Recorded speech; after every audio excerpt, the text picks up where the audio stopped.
Si tu m'as donné ta vie, je te donne la mienne. Dans le froid de la nuit, mon cœur t'appartient. Et quand la tristesse arrive, je sais tu es là, toujours près de moi. Bon mercredi, bienvenue à votre émission La Victoire de l'amour. Aujourd'hui, en ce 11 septembre, on rejoint quelqu'un qu'on apprécie tellement dans l'équipe de La Victoire de l'amour. Mon Dieu que vous l'aimez, notre amie Marie-Jeanne.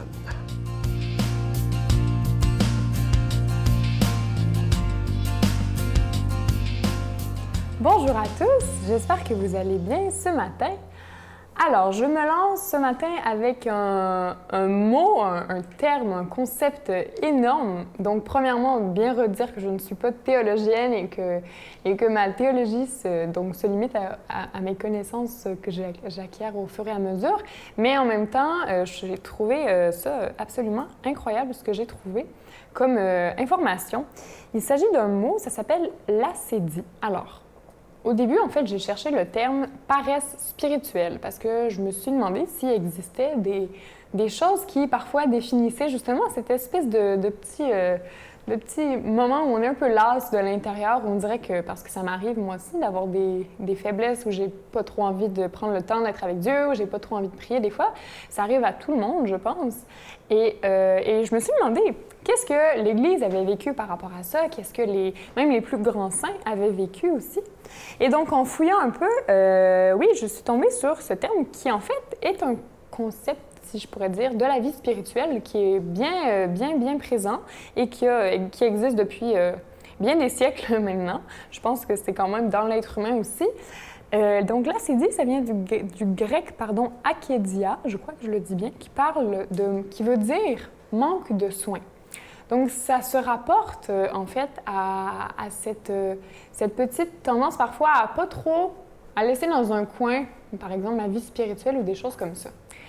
Et les pères du désert, ce sont les premiers qui ont emmené le concept qui est plus large que l'aspect juste religieux catholique, donc qui avait déjà un sens beaucoup plus large, mais que les pères du désert, donc des grandes figures dans l'Église, ont utilisé aussi à des fins spirituelles.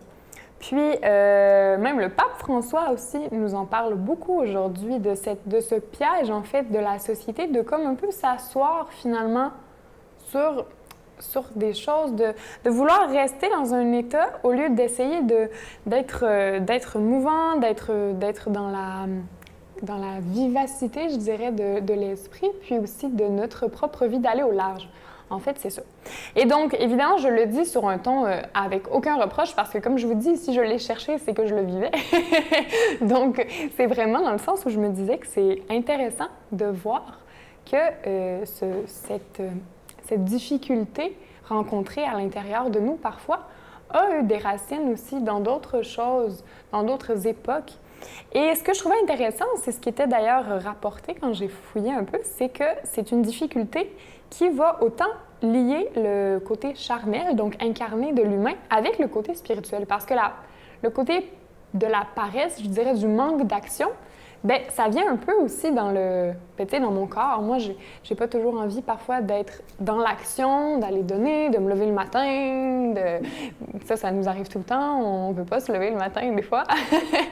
Et ça venait en fait me parler et me donner aussi cette espérance que, en fait, cet appel à m'éveiller que me fait le Christ, bien, c'est pas juste de pas être dans cette acédie-là, c'est d'être dans l'éveil de mon âme et de vouloir être vivante, être éveillée. Et je vous souhaite cet éveil au cours de votre journée. À très bientôt. Notre Père qui es aux cieux, que ton nom soit sanctifié, que ton règne vienne, que ta volonté soit faite sur la terre comme au ciel. Donne-nous aujourd'hui notre pain de ce jour. Pardonne-nous nos offenses comme nous pardonnons à ceux qui nous ont offensés. Ne nous laisse pas entrer en tentation, mais délivre-nous du mal, car c'est à toi qu'appartient le règne, la puissance et la gloire pour les siècles des siècles. Amen. Dans le cadre des festivités du 25e anniversaire de la Victoire de l'amour, nous vous invitons à un pèlerinage inoubliable en France, en compagnie du Père Michel Marie, Brigitte Bédard, Miguel Padilla et la participation occasionnelle de Sylvain Charon. Nous visiterons Lourdes, Saint-Malo, Mont-Saint-Michel, Lisieux et Paris. Nous assisterons au spectacle musical Bernadette de Lourdes qui attire les foules du monde entier. Célébration eucharistique avec le Père Michel Marie, du 14 au 25 septembre 2020. Information 1-877-277-4412. Je suis tellement heureux de vous parler de ce magnifique cadeau du mois pour le mois de septembre, le mois de la rentrée. Il s'agit d'une exclusivité de la Victoire de l'amour, vous allez le voir à l'écran. Il s'agit de la magnifique croix en pendentif argenté, ornée d'une larme de cristal déjà bénite, et la chaîne, à votre demande, elle est déjà incluse. Et la petite larme de cristal qu'on voit sur le pendentif, ça représente un petit peu... Moi, j'en fais cette représentation-là. Cette larme de Jésus qui pleure sur notre monde. Lui qui voit qu'on l'aime de moins en moins, malheureusement. On le tasse de partout. Mais nous, à la Victoire de l'amour, on veut continuer à le proclamer par tous les moyens modernes possibles. Et si c'est possible, c'est grâce à chacun et chacune de vous qui permettez, grâce à vos dons, que la parole de Dieu soit annoncée. Je vous rappelle aussi que vous recevrez un reçu pour fin d'impôt. Vous recevrez ce pendentif avec un don de 25 $ et si vous en voulez deux, avec un don de 40 $, je vous donne l'adresse. La Victoire de l'amour, casier postal 120, succursale Boucherville à Boucherville, le J4B 5E6, je vous la redonne. La Victoire de l'amour, case postale 120, succursale Boucherville à Boucherville, le J4B 5E6, également par téléphone, par carte de crédit du lundi au vendredi de 8h30 à 16h30 dans le 514-523-4433, 514-523-4433 ou sans frais le 1-888-811-9291, 1-888-811-9291 et aussi sur notre site Internet. Vous savez que c'est une façon très sécuritaire et rapide de faire votre don. C'est le www.lavictoiredelamour.org. Je vous rappelle ce magnifique cadeau du mois, la croix en pendentif argenté ornée d'une larme de cristal et la chaîne est incluse.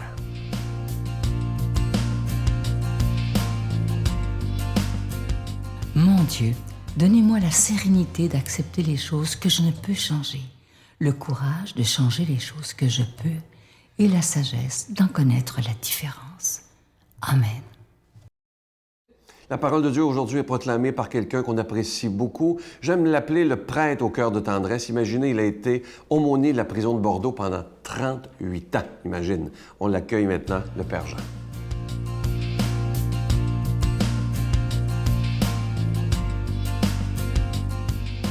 Bonjour. Aujourd'hui, c'est un magnifique évangile. Il s'agit des béatitudes. Il faut noter que dans Saint Matthieu, il y a 8 béatitudes, mais la lecture d'aujourd'hui nous présente 4 béatitudes dans Saint Luc. Jésus s'était arrêté dans la plaine et la foule l'entourait. Regardant alors ses disciples, Jésus leur dit, « Heureux vous les pauvres, le royaume des cieux est à vous. Heureux vous qui avez faim et soif de justice, vous serez rassasiés. Heureux vous qui pleurez maintenant, vous rirez. Heureux êtes-vous quand les hommes vous haïssent et vous repoussent, quand ils vous insultent et vous rejettent comme méprisables à cause du Fils de l'homme. Ce jour-là, soyez heureux et sautez de joie, car votre récompense est grande dans le ciel. C'est ainsi que leur Père traitait les prophètes. Mais malheureux à vous, les riches, vous avez votre consolation. Malheureux, vous qui êtes repus maintenant, vous aurez faim. Malheureux, vous qui riez maintenant, vous serez dans le deuil et vous pleurerez. Malheureux êtes-vous quand tous les hommes disent du bien de vous. C'est ainsi que leur Père traitait les faux prophètes. Acclamons la parole de Dieu. Vous savez, il faut replacer ce texte dans son contexte, ce qu'on appelle le discours sur la montagne de Jésus. Israël est occupé par les Romains. Ils sont sous le joug des Romains. Mais en même temps, les Juifs croulent sous le légalisme des scribes et des pharisiens. Vous savez, 613 prescriptions qu'ils devaient arriver à respecter. Et c'était extrêmement pénible pour eux autres. D'ailleurs, Jésus va dire aux scribes et aux pharisiens, vous faites porter de lourds fardeaux aux personnes alors que vous n'êtes même pas capable de les soulever du bout du doigt. Et c'est ça, Jésus voit des hommes et des femmes qui sont assoiffés de justice, qui sont assoiffés de paix et de miséricorde. Vous savez, les béatitudes s'adressent à tout le monde. C'est à nous qu'il s'adresse Jésus aujourd'hui. On pourrait dire que les béatitudes, c'est la charte. Vous savez, une charte, là, la charte des droits et libertés, là, ben c'est extrêmement important. C'est la charte du message de Jésus. On pourrait dire que c'est la colonne vertébrale du message de Jésus. Et on pourrait même dire que c'est une autobiographie de Jésus, puisque tout ce qu'il dit, il l'est lui-même, Jésus. La paix, la justice, la miséricorde. Son message est amour, justice. Heureux êtes-vous, non pas parce que vous pleurez, parce que vous êtes persécutés, mais heureux êtes-vous parce que justement j'ai pris le parti des petits, des pauvres, des exclus, de ceux qui pleurent, de ceux qui ont faim, soif de justice. Je suis là à côté de vous, j'ai pris votre parti. Vous savez, les béatitudes, ce n'est pas un engagement, ce n'est pas une invitation à la résignation, mais c'est une invitation à l'engagement. À l'engagement. Chouraki, qui est un exégète, lui a traduit bienheureux et heureux par debout en avant. Donc, c'est une invitation à l'engagement, pas à la résignation. Il faut lutter de toutes nos forces contre le mal, les injustices, contre tout ce qui empêche l'homme, la femme d'être libre, heureux, joyeux. C'est d'ailleurs la clé centrale du message de Jésus, nous dit le pape Jean-Paul II, la joie. La joie. Martin Luther King disait que se taire devant l'injustice, c'est d'en être complice. Et Socrate disait, si c'est préférable de subir l'injustice que de la commettre. Et quand Jésus dit, heureux vous qui êtes purs de cœur, le royaume, vous verrez Dieu, ça n'a aucune référence avec la sexualité. Saint Isaac le Syrien disait, celui ou celle qui est pur de cœur, c'est celui qui est miséricordieux. C'est celui qui ne juge pas, ne condamne pas les autres. C'est celui qui a plein de compassion pour les autres. Heureux êtes-vous si vous êtes miséricordieux. Et d'ailleurs, Jésus nous dit, soyez miséricordieux comme votre Père céleste est miséricordieux.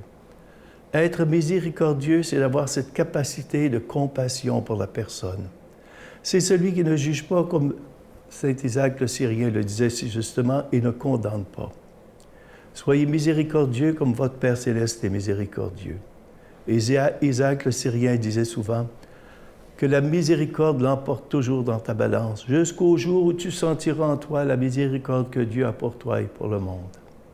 Et quand Jésus dit « Malheureux êtes-vous les riches », c'est pas parce qu'ils sont riches qu'ils sont malheureux, c'est parce que leur richesse les empêche de s'ouvrir aux autres. Et sur ces paroles, je vous bénis au nom du Père, du Fils et du Saint-Esprit. Amen. Je vous salue Marie, pleine de grâce. Le Seigneur est avec vous. Vous êtes bénie entre toutes les femmes, et Jésus, le fruit de vos entrailles, est béni. Sainte Marie, Mère de Dieu, priez pour nous pauvres pécheurs, maintenant et à l'heure de notre mort. Amen.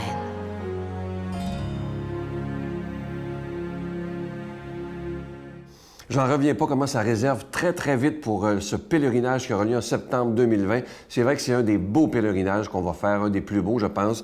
Alors, je vous donne les dates 14 au 25 septembre 2020. Nous irons à Lourdes, Saint-Malo, Mont-Saint-Michel, Lisieux, Paris. Et à Lourdes, on sera là 3 jours. Ça, c'est magnifique. On aura du temps. Et on ira voir ce nouveau spectacle musical, Bernadette de Lourdes. Ça attire les foules du monde entier. C'est vraiment de toute beauté. Et évidemment, il faut réserver rapidement. Ceux qui sont avec nous, le bon père Michel-Marie, Brigitte, Miguel et je serai là également. C'est avec Expression Voyage. Vous voyez le numéro de téléphone au bas de l'écran. N'oubliez pas aussi de nous suivre sur Instagram. Vous savez qu'on est sur Facebook, mais depuis déjà quelques mois, nous sommes aussi sur Instagram. Je vous souhaite une belle journée. À demain. Bye. J'ai envie de faire des sous pour rendre mon père confortable. Excellent, ça. Ouf. Non seulement financièrement, mais psychologiquement. Je veux qu'il n'y ait pas de soucis dans sa tête de se dire qu'il va manquer d'argent ou quoi que ce soit. Je veux être là pour lui comme lui a été là pour moi durant mon enfance.